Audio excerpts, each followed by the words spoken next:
Golf news ایک بہت important اخبار ہے. اس میں پاکستان کے بارے میں اور پاکستانیوں کے بارے میں چند بہت بنیادی اور خوبصورت اور بہت حوصلہ افزا معلومات میری نظر سے گزری ہیں. لیکن اس سے پہلے کہ میں ان کا ذکر کروں، انہیں سننے پڑھنے کے بعد کچھ سوال بھی ذہن میں پیدا ہوتے ہیں. اس کا ذکر ہم بعد میں کریں گے. پہلی بات تو یہ ہے، وہ کہتے ہیں کہ پاکستان ان 11 ممالک کی فہرست میں شامل ہے جو 21ویں صدی میں دنیا کی بڑی اکانومیز، بڑی معیشتیں بننے کی ممکنہ صلاحیت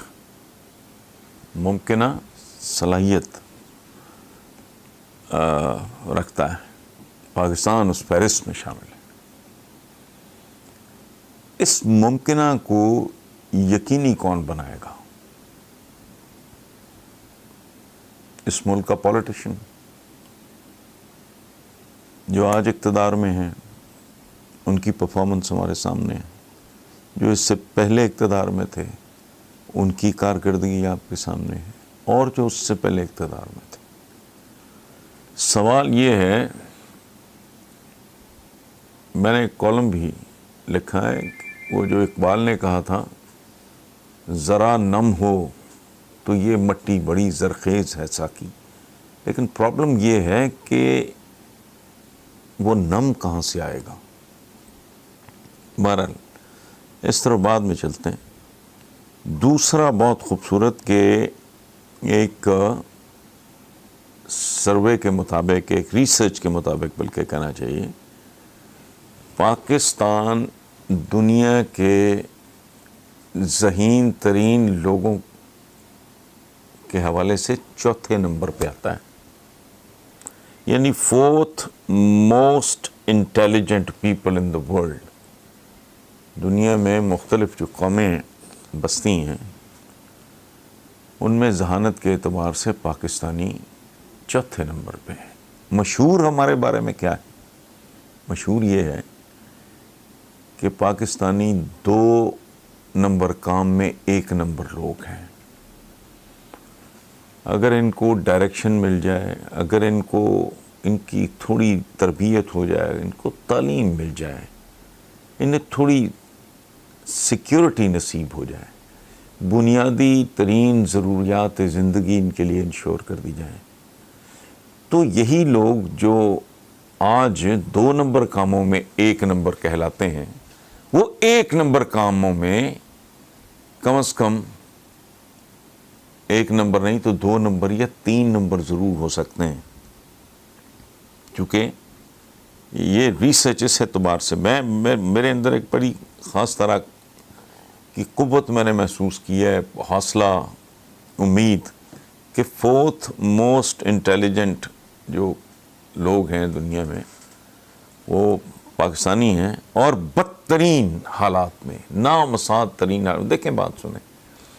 ساحر لدھیانوی کا ایک شعر ہے، مفلسی حصے لطافت کو مٹا دیتی ہے، بھوک آداب کے سانچوں میں نہیں ڈھل سکتی.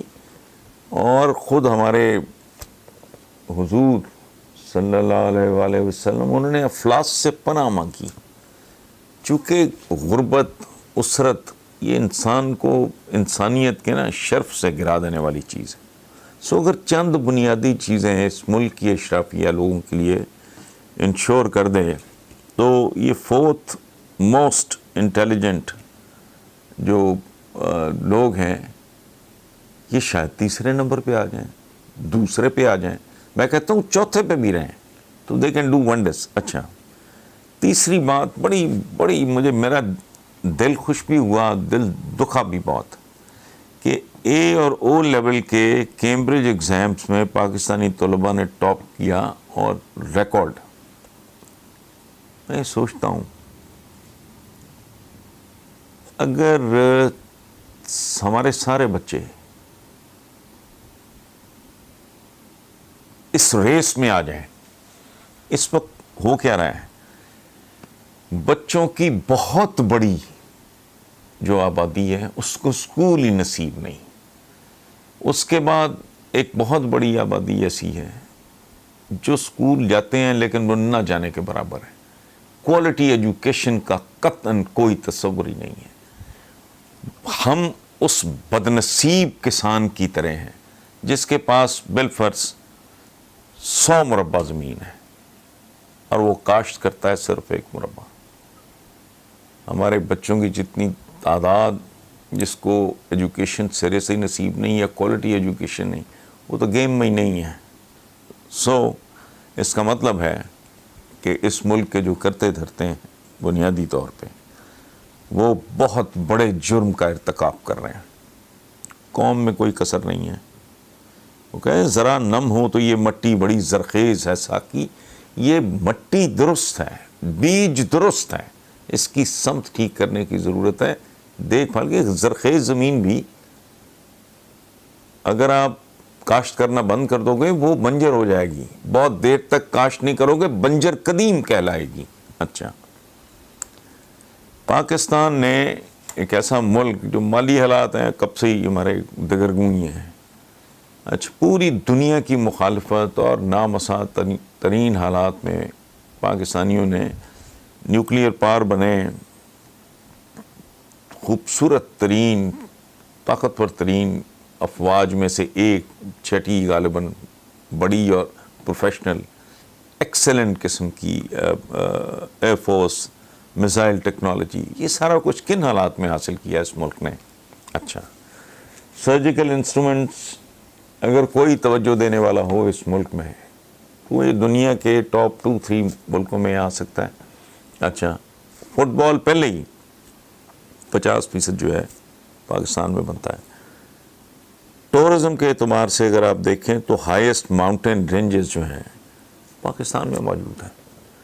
اس کا مطلب یہ ہے کہ اللہ پاک نے تو بے تحاشا کرم کیا ہے، لیکن اس ملک کی جو اشرافیہ ہے، اس ملک کی جو رولنگ ایلیٹ ہے، وہ 72 سال سے تقریباً 72 سال سے عوام الناس کے ساتھ بے رحمی کا سلوک کر رہی ہے. جن میں اتنا پوٹینشیل موجود ہو جس قوم میں، چند چیزیں میں نے پوائنٹ آؤٹ کی ہیں گلف نیوز سے لے کے. تو اگر کوئی تربیت کرنے والا ہو، ٹرین کرنے والا ہو، گروم کرنے والا ہو، پراپر انوائرمنٹ ہو، تو شیر، گھوڑے، بندر، زیبرے کبھی سرکس میں دیکھیں وہ کس طرح بیہیو کرتے ہیں، کس طرح پرفارم کرتے ہیں. تو جس قوم میں اتنا پوٹینشیل ہو اگر ان سے کوئی نہ لے سکے تو بہرحال یہ ایک چھوٹی سی بات تھی جس میں دکھ بھی بڑا ہے، سکھ بھی بڑا ہے، میں نے کہا آپ کے ساتھ شیئر کر لی جائے. آخر میں مجھے کافی سارے لوگوں نے کہا ہے کہ جی شاعری، کیونکہ میں اب اتنی سنجیدگی سے شاعری تو نہیں کرتا، لیکن بہرحال تو وہ کہا گیا ہے تو میں آپ کو ایک قطع سنا دیتا ہوں. زندگی جلتا ہوا سگریٹ ہے، زندگی جلتا ہوا سگریٹ ہے، زندگی ڈھلتا ہوا سایہ ہے، قبر میں چونک گیا ہے کوئی، وہ یہاں کیسے چلا آیا ہے. Thank you.